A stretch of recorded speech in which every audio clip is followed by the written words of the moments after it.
Zulkarnain Awad Amir atau dikenal Bang Ozan jadi calon bupati pertama yang mendaftarkan diri di Partai Demokrat Maluku Tengah. Tim Bang Ozan tiba di Sekretariat Partai Demokrat pada Sabtu 20 April 2024 siang, dan langsung menerima formulir pendaftaran dari Ketua Tim Penjaringan, Hidayat Samalehu. Ketua Tim, Darman karena jadi kandidat pertama yang mengambil formulir bakal calon di Demokrat, pihaknya yakin sungguh bakal meraih rekomendasi Partai Bintang Mersi.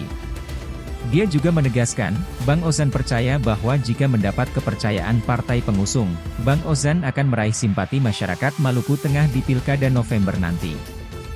Dia menambahkan pihaknya juga telah mengambil formulir pendaftaran bakal calon di Partai Amanat Nasional.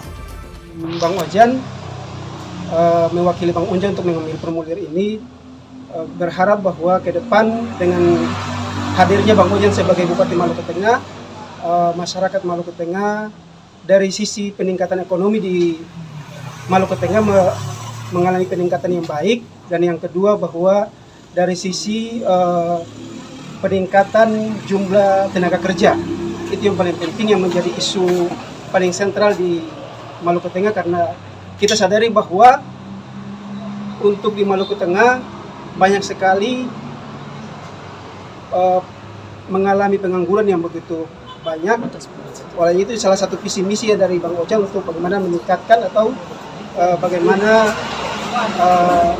membuka lapangan-lapangan kerja untuk khususnya generasi-generasi muda ke depan.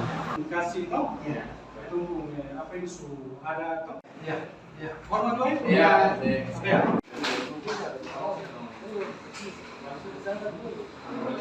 Saya tunggu Bapak.